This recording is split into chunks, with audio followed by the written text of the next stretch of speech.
मेरे पिता शहर में कचरा सफाई का काम करते थे, लेकिन मुझे एक महंगे स्कूल में पढ़ा रहे थे। कक्षा के सभी बच्चे मेरा मजाक उड़ाते थे और शिक्षक भी मुझे पीटते थे। एक दिन मेरा मैट्रिक का परिणाम आया तो मैंने बोर्ड में अच्छे अंक प्राप्त किए। ये देखकर मेरे सहपाठियों के माता पिता ने अध्यापक से कहा, यदि सूरज यहाँ पढ़ता रहा तो वे अपने बच्चों को स्कूल से निकाल लेंगे। अध्यापक ने मुझ पर चोरी का झूठा आरोप लगाकर मुझे स्कूल से निकाल दिया। ये देखकर मेरे माता पिता रोने लगे। तब मैंने अपने पिता से कहा, एक दिन ऐसा आएगा जब यही अध्यापक मुझसे मिलने के लिए पंक्ति में खड़े होंगे। ये सुनकर सब लोग मुझ पर हंसने लगे। लेकिन 12 साल बाद जब अध्यापक सेवानिवृत्त हुए तो मैं हैरानी से देख रहा था कि मेरे बैग से हेडमास्टर साहब ने चोरी किया हुआ मोबाइल फ़ोन बरामद कर लिया और फिर उन्होंने सबके सामने मुझे बुरी तरह पीटना शुरू कर दिया, जबकि मैं तो स्टाफ रूम में गया ही नहीं था। तो फिर मैं उनका मोबाइल कैसे चुरा सकता था। जैसे ही अवकाश समाप्त हुआ, पूरे स्कूल में बच्चों की तलाशी ली जा रही थी, क्योंकि किसी बच्चे ने अध्यापक के कमरे से उनका मोबाइल चुरा लिया था। मैं तो पूरे समय अपनी कक्षा में ही बैठा रहा, क्योंकि सुबह मेरे पिताजी ने जो जेब खर्चा दिया था वह स्कूल पहुंचते ही मुझसे जुर्माने के रूप में ले लिया गया था, सिर्फ इसलिए कि मैंने अपने फटे जूते नहीं बदले थे। ये सिलसिला पिछले 1 सप्ताह से चल रहा था, क्योंकि पिताजी ने मुझसे वादा किया था कि जैसे ही इस महीने की तनख्वाह मिलेगी मैं तुझे नए जूते दिला दूंगा। मेरे जूते पुराने हो चुके थे और मेरे पैर के अंगूठे जूते को फाड़कर बाहर निकलते थे। पूरी कक्षा मेरे जूतों पर हंसती थी, लेकिन मैं चुप रहता था, क्योंकि मेरे पिताजी ने मुझसे कहा था कि मुझे अपनी पूरी एकाग्रता सिर्फ और सिर्फ पढ़ाई पर लगानी है, ताकि मैं पढ़ लिख कर ऐसा मुकाम हासिल कर सकूं जहां मेरा मजाक उड़ाने वाले खुद मेरी इज्जत करने पर मजबूर हो जाएं। वास्तव में मैं उनकी किसी भी बात पर ध्यान नहीं देता था। कभी कभी जब दिल ज़्यादा दुखी हो जाता था तो थोड़ी देर के लिए रो लेता और फिर सामान्य हो जाता। मेरा नाम सूरज है और मेरे पिताजी कचरा सफाई का काम करते थे, लेकिन मेरे सहपाठी और शिक्षक कहते थे कि मेरे पिता शहर की गंदगी साफ करते हैं। मुझे मेरे नाम से कम और गंदगी साफ करने वाला कहकर ज़्यादा बुलाया जाता था। मैं सामान्य बच्चों के गिलास में पानी भी नहीं पी सकता था। मेरा अलग गिलास मेरे बैग में होता था। इसी तरह मैं किसी भी बच्चे के साथ बैठकर भोजन नहीं कर सकता था, और ये सिलसिला अभी का नहीं बल्कि सालों से चल रहा था। जब से मैंने स्कूल में प्रवेश लिया था, मेरे पिताजी ने अपनी मेहनत मजदूरी के बल पर मुझे अच्छे स्कूल में पढ़ाने का सपना देखा था। उस समय भी मैं एक निजी स्कूल में पढ़ाई कर रहा था और अध्यापक बार बार मुझे बुलाकर कहते थे, अपने पिताजी से कहो कि वह तुम्हारे लिए उनकी स्थिति के अनुसार किसी और स्कूल का चयन करें, क्योंकि यहाँ पढ़ने वाले बच्चों के माता पिता शिकायत करते हैं कि अगर सूरज स्कूल में रहा तो वे अपने बच्चों को स्कूल से निकाल लेंगे। उनकी बातें सुनकर मेरा खून खौल जाता था, लेकिन मैं चुप रह जाता था। जब भी पिताजी साफ सुथरे कपड़े पहनकर मेरी फीस देने स्कूल आते थे तो प्रिंसिपल साहब यही कहते थे, सूरज को किसी और स्कूल में दाखिला दिलवा दीजिए, हमारे स्कूल की प्रतिष्ठा खराब हो रही है। पिताजी हर बार चुपचाप लौट जाते थे। मेरे बाल अध्यापक साहब के हाथ में थे और वह मुझे घसीटते हुए असेंबली हॉल में ले गए। अन्य कक्षाओं के बच्चे भी वहां जमा हो गए। तब भी उन्होंने मेरे पिताजी को फ़ोन करके बुलाया। बेचारे कांपते हुए स्कूल पहुंचे। डेस्क से टकराने की वजह से मेरे चेहरे पर सूजन आ गई थी और कई जगह की त्वचा छिल गई थी। मैं रो रो कर अध्यापक साहब से कह रहा था, हेडमास्टर जी मैंने चोरी नहीं की, लेकिन वह मुझे गंदी गंदी गालियां दे रहे थे और कह रहे थे कि अब मुझे किसी भी हालत में यहाँ नहीं रखेंगे। आज सुबह मैं बहुत खुश था, क्योंकि मेरा मैट्रिक का परिणाम आया था और मैंने बहुत अच्छे अंक प्राप्त किए थे। मैं बाकी परीक्षाओं में सफल हुआ था और अब हम लोग इंटरमीडिएट की पहली कक्षा में बैठे थे। जैसे ही मेरे पिताजी कॉलेज पहुंचे, अध्यापक ने मुझे धक्का देकर उनके पास फेंक दिया और कहने लगे, ले जाओ अपने इस घटिया बेटे को और इसे भी अपने साथ काम पर लगा लो। मैं कब से समझा रहा था कि इस लड़के का व्यवहार ठीक नहीं है, तुम इसकी पढ़ाई पर पैसे बर्बाद मत करो, लेकिन तुमने मेरी बात को गंभीरता से नहीं लिया। अब देखो इसने कितनी नीच हरकत की है। स्टाफ रूम में जाकर ना सिर्फ मेरा मोबाइल चुराया बल्कि दूसरे शिक्षक का पर्स भी चुराने की कोशिश की। जब वह वॉशरूम गए थे तब इसे आकाश ने देख लिया था। आकाश मेरी कक्षा का शिक्षक था। वह मुझसे बेहद नाराज रहता था। पिताजी अविश्वास से मेरी तरफ देख रहे थे। मेरा चेहरा जख्मी और होंठों से बहता हुआ खून उनके दिल को तोड़ रहा था। मैं रोते हुए बोला, पिताजी मैंने कोई चोरी नहीं की। मैं तो आज ब्रेक में भी कक्षा से बाहर नहीं गया था, क्योंकि मेरी जेब खर्च तो हर समय किसी न किसी जुर्माने में कट जाती है। मैं तो कई दिनों से कक्षा में ही बैठा रहता हूँ। पिताजी ने मेरी बात सुनकर मुझे अपने सीने से लगा लिया और खुद रोते हुए प्रिंसिपल के सामने हाथ जोड़कर बैठ गए और बोले, सर कृपया मेरे बेटे को स्कूल से मत निकालिए, इसकी ज़िंदगी बर्बाद हो जाएगी। अगर इसने कोई गलती की है तो मैं क्षमा मांग लेता हूँ। लेकिन प्रिंसिपल ने उनकी कोई बात नहीं सुनी और सुरक्षा गार्ड को बुलाने लगे ताकि वह हम दोनों को कॉलेज से बाहर निकाल सकें। ये देखकर मैंने पिताजी का हाथ पकड़कर उन्हें खड़ा किया और कहा, पिताजी रोइए मत, ये लोग मुझ पर झूठा इल्ज़ाम लगा रहे हैं और मुझे कॉलेज से निकाल रहे हैं, लेकिन आप देखना एक दिन ऐसा ज़रूर आएगा जब यही लोग मुझसे मिलने के लिए समय मांगेंगे। ना जाने उस वक्त मेरी आवाज़ में ऐसा क्या था जिसे सुनकर पिताजी चुप हो गए, लेकिन बाकी लोग मुझ पर हंसने लगे। मैंने अपने आंसू पोंछे, अपना बैग उठाया और पिताजी का हाथ पकड़कर बाहर निकल गया। पहले भी कई बार मेरी बेइज्जती सबके सामने की गई थी, लेकिन इस बार जो कुछ हुआ उसने मेरे मासूम मन को अंदर तक झकझोर दिया था। घर पहुंचकर पिताजी चारपाई पर बैठकर रोने लगे और माँ ने मेरा हाल देखकर अपने सीने पर हाथ रख लिया। मैंने उन्हें समझाया कि वे चिंता ना करें। कई दिनों तक मैं अपने घायल चेहरे के कारण घर पर ही बैठा रहा, लेकिन जैसे ही तबीयत थोड़ी ठीक हुई मैं सीधे अपने एक मित्र के पास पहुंचा, जिस पर मुझे पूरा विश्वास था कि वह मेरी मदद ज़रूर करेगा। वह पिछले 6 महीनों से एक डॉक्टर के क्लिनिक में काम कर रहा था और उसने मुझे कई बार कहा था कि डॉक्टर को किसी ऐसे लड़के की ज़रूरत है जो बीपी आदि चेक कर सके और मरीजों को संभाल सके। मुझे खुद भी शौक़ था कि मैं भी एक दिन डॉक्टर बनूं, लेकिन ये भी अच्छी तरह जानता था कि डॉक्टर बनने के लिए बहुत सारे पैसों की ज़रूरत होती है। मैंने पिताजी को नहीं बताया था, लेकिन दिल में ये सोच रहा था कि मैं नर्सिंग वगैरह कर लूँगा। मेरे दोस्त का नाम सुनील था और वह एक अच्छे पढ़े लिखे परिवार से संबंध रखता था, लेकिन अपने शौक़ के चलते पढ़ाई के साथ साथ एक डॉक्टर के पास काम भी करता था। डॉक्टर उसके काम से इतना संतुष्ट हुआ कि उसने उसे अपने भाई की दवा की दुकान पर दोपहर 3 बजे से रात 10 बजे तक नौकरी पर रख लिया। मेरा ये दोस्त बाकी लोगों से बिल्कुल अलग था। जब तक हम लोग साथ पढ़े उसने मेरी बहुत इज्जत की। वह अपने घर से मेरे लिए खाने पीने की चीज़ें भी लाता था। जब मैंने उसे अपनी समस्या बताई तो वह गुस्से में आ गया और बोला, यार वह प्रिंसिपल तो सीधा यही चाहता था कि तू उसके स्कूल में ना पढ़े, कोई और कारण नहीं है। तेरे नंबर इतने अच्छे आए जबकि उनके बाकी छात्र उतने अंक नहीं ला पाए। मैं भी इस बात को समझता था। फिर सुनील मुझे अपने साथ डॉक्टर साहब के पास ले गया। डॉक्टर का नाम रजत शाह था और वह विदेश से पढ़कर आए थे, इसलिए उनकी सोच आम लोगों से अलग थी। उन्होंने मुझसे कुछ ज़रूरी बातें पूछी और फिर कह दिया कि मैं कल से ही उनके क्लिनिक में काम शुरू कर दूं। अगले दिन मैंने दिवाली पर पहना हुआ पुराना कपड़ा निकाला जो माँ ने 2 साल पहले दिया था, उसे प्रेस करवाया और अच्छे से तैयार होकर क्लिनिक पहुँचा। मैंने क्लिनिक की सफाई की, कूलर में पानी भरा, डॉक्टर साहब के कमरे की अच्छी तरह सफाई की और फिर वहाँ पहले से काम कर रहे एक पुराने लड़के के साथ बैठकर मरीजों को संभालने लगा। डॉक्टर साहब मुझे काम करते देखकर बहुत खुश हुए। उन्होंने उस वरिष्ठ लड़के को निर्देश दिया कि मुझे जल्द से जल्द प्रशिक्षण दिया जाए ताकि मैं भी मरीज को संभालने लायक बन जाऊं। मेरे ज़िम्मे उनके घर से उनका खाना लाने की जिम्मेदारी भी दी गई थी। डॉक्टर साहब की एक बुजुर्ग घरेलू सहायिका मुझे खाना दे देती थी। डॉक्टर साहब की अभी शादी भी नहीं हुई थी, लेकिन खाना उनकी माँ बनाती थी। सबसे अच्छी बात यह थी कि क्लिनिक में काम करने वाले चारों लड़कों के लिए उनके घर से ही खाना आता था। शुरुआत में मैं उन लोगों के साथ बैठकर खाना खाने से हिचकिचाता था। एक दिन डॉक्टर साहब ने मुझे बुलाकर मेरी परेशानी पूछी। मैंने उन्हें बताया कि मैं आम लोगों के साथ बैठकर खाना नहीं खा सकता क्योंकि मुझे डर है कि कहीं वे मुझे तिरस्कार की नज़र से ना देखें या स्कूल की तरह मेरा मजाक ना उड़ाएं। उन्होंने मुझे समझाया और भरोसा दिलाया कि यहाँ ऐसा कोई माहौल नहीं है। मुझे वहाँ काम करते हुए 3 महीने हो चुके थे। एक दिन जब मैं खाना लेने के लिए उनके घर गया तो उनकी बुजुर्ग सहायिका घबराई हुई सी दिखी। मुझे देखते ही बोली, बेटा जल्दी अंदर चलो, मैडम जी सीढ़ियों से गिर गई हैं।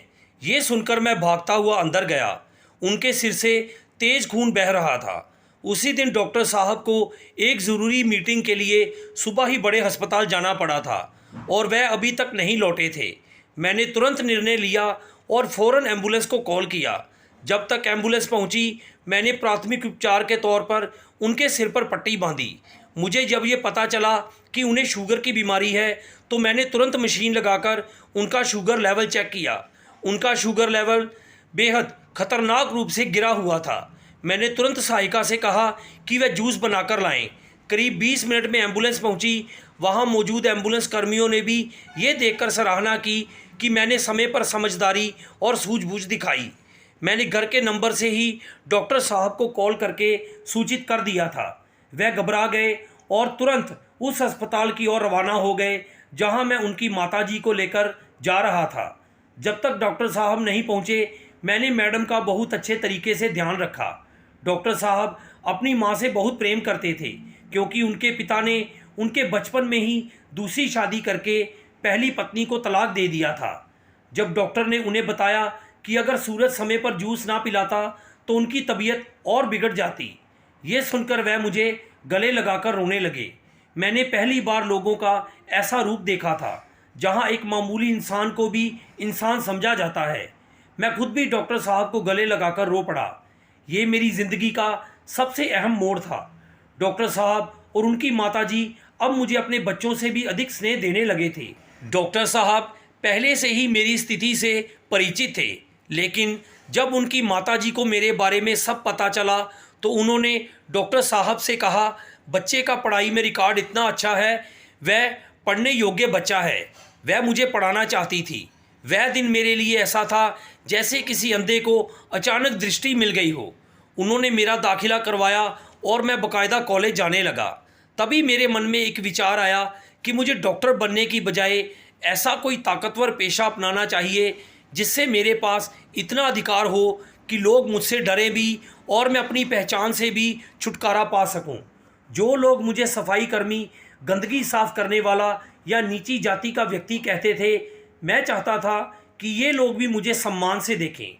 कॉलेज से वापस आकर मैं डॉक्टर साहब के क्लिनिक में काम भी संभालता था। फिर उन्होंने मुझसे कहा कि मैं अपनी पढ़ाई पर पूरा ध्यान दूं। ये उन्हीं की दुआओं और मेहनत का असर था कि सेकंड ईयर में एक सफाई कर्मी के बेटे ने बोर्ड में तीसरी पोजीशन हासिल की। मेरे माता पिता उनके बहुत आभारी थे और बार बार यही कहते थे कि डॉक्टर साहब हमारे लिए कोई आम इंसान नहीं बल्कि फरिश्ते की तरह हैं। मेरे मुझसे छोटे 3 भाई भी अपनी पढ़ाई जारी रखे हुए थे। मेरी सोच और समझदारी दिन ब दिन बढ़ती जा रही थी। एक अच्छे माहौल में शिक्षा प्राप्त करने की वजह से अब मैं पूरी तरह से एक जिम्मेदार इंसान नज़र आने लगा था। जब डॉक्टर साहब ने मुझसे मेरे भविष्य के बारे में पूछा तो मैंने उन्हें अपनी इच्छा बताई। वह मेरी बात सुनकर काफ़ी देर तक हंसते रहे और फिर बोले, सूरज, तुम बचपन में मिली अपमानजनक स्थिति का बदला लेना चाहते हो। क्या तुम्हें नहीं लगता कि अगर तुम्हारे हाथ में शक्ति आ गई तो तुम भी इस अत्याचारी व्यवस्था का हिस्सा बन जाओगे? मैं उनकी बात को बहुत देर तक सोचता रहा और सच कहूँ तो उन्होंने बिल्कुल सही कहा था। हो सकता है कि मैं लोगों से बदला लेते लेते खुद भी कठोर और अन्यायी बन जाऊं। फिर भी उन्होंने मेरी इच्छा का सम्मान किया। मैंने एक अच्छे कॉलेज से स्नातक की डिग्री प्राप्त की। उनकी सिफारिश से ही मैं पुलिस विभाग में भर्ती हो गया। हालांकि मैंने सभी परीक्षाएं उत्तीर्ण की थी और फिटनेस टेस्ट भी अच्छे से पास किया था। फिर भी ये सच्चाई है कि मुझे अंतिम चरण में सिफारिश की ज़रूरत पड़ी। मुझे सब इंस्पेक्टर के पद पर नियुक्त किया गया। ये मेरे लिए किसी सपने के सच होने जैसा था। मेरे साथ मेरे माता पिता की दुआएं थी और डॉक्टर साहब व उनकी माताजी की भी। डॉक्टर साहब मुझे अपने छोटे भाई जैसा मानते थे। देखते ही देखते मेरे सामने सफलता के नए नए द्वार खुलते गए और 10 सालों में मैं डीएसपी के पद पर आसीन हो गया। डॉक्टर साहब ने कभी शादी नहीं की थी। उनकी माताजी दुनिया से विदा हो चुकी थी, लेकिन मेरी माताजी मुझे बहुत डांटती फटकारती थी। फिर भी मैं शादी के लिए राज़ी नहीं था। मेरे एक भाई ने मेडिकल कॉलेज में दाखिला लिया, दूसरे ने इंजीनियरिंग की और तीसरे ने विदेश की एक कंपनी में आवेदन किया। किस्मत ने उसका साथ दिया और वह विदेश चला गया। मेरा सबसे छोटा भाई सेना में जाना चाहता था और मैं उसे कैडेट कॉलेज में पढ़ा रहा था। ज़िंदगी का सफ़र यूं ही तेज़ी से आगे बढ़ रहा था। मुझे अब ये यकीन हो चला था कि अगर कोई मुझे मेरे अतीत से पहचान भी ले तो वह मेरी बदली हुई हालत को देखकर मुझ पर तंज करने की बजाय मेरी हिम्मत और ज़रूरत की कहानी सुनाएगा। यही सोचकर मैं मुस्कुरा देता था। मेरे माता पिता अब एक सुखद जीवन जी रहे थे। उन्हें देखकर मेरे भीतर एक गहरा सुकून उतर आता था। मुझे अब बार बार अपने बचपन में कही हुई उस बात पर आश्चर्य होता था कि मैंने गुस्से में बस एक बात कह दी थी और ईश्वर ने मुझ पर इतनी कृपा की कि वाकई मुझे ऐसी जगह पहुंचा दिया जहां वही लोग जो कल तक मेरा मजाक उड़ाते थे और मुझे अपमानजनक नामों से पुकारते थे, आज मुझसे मिलने के लिए मेरे कार्यालय के बाहर घंटों इंतज़ार करते थे। मेरी आदत थी कि मैं विभिन्न गांवों और इलाकों में खुली बैठक लगाया करता था, जिसका मकसद ये था कि आम लोग भी मुझ तक सीधे पहुंच सकें और उनके छोटे छोटे मसले आसानी से हल हो जाएं, ताकि मैं उनकी दुआएं ले सकूं। एक दिन मैं एक गांव में इसी तरह खुली बैठक लगाए बैठा था कि एक बुज़ुर्ग थके हारे मेरे सामने आ खड़े हुए। उनके बेटों ने उनके मकान पर कब्ज़ा कर लिया था और उन्हें घर से निकाल दिया था। मैं उनकी शक्ल को गौर से देखने लग रहा था जैसे मैंने उन्हें कहीं देखा है। जब मैंने उनकी अर्ज़ी पर उनका नाम पढ़ा तो एकदम से मेरे मन में अपने कॉलेज के प्रिंसिपल साहब का चेहरा उभर आया। वक्त जब बदलता है तो कैसे कैसे लोग मजबूर और लाचार हो जाते हैं, ये सोचकर मेरी आंखें नम हो गई। मेरे प्रिंसिपल साहब के साथ एक लड़की भी थी। उसने अपने पूरे शरीर को चादर से ढक रखा था, केवल उसकी आंखें दिख रही थी। वह उनकी सबसे छोटी बेटी थी, जिसे भाइयों ने जायदाद के साथ साथ घर से भी निकाल दिया था। मैंने अपनी टीम से कहा कि इस बुज़ुर्ग की अर्ज़ी पर तुरंत कार्रवाई की जाए और उनके बेटों से उनका घर वापस दिलवाया जाए। आगे भी अगर वे उन्हें परेशान करें तो उन्हें सख्ती से समझाया जाए। मुझे यकीन था कि मेरी टीम मेरे इशारों को भी समझ जाती है। मैंने उस वक्त अपने प्रिंसिपल साहब को शर्मिंदा करना उचित नहीं समझा, क्योंकि वे जो भी रहे हों मेरे शिक्षक थे। मैंने उन्हें दंडित बनाने के बजाय कहा कि वे मेरी टीम के साथ घर चले जाएं। मेरे जवान उनके बेटों को अच्छी तरह समझा देंगे। यदि भविष्य में भी वे कोई समस्या खड़ी करेंगे तो हम लोग देख लेंगे। ये सुनकर वे बड़े और हाथ जोड़कर मेरा धन्यवाद करने लगे।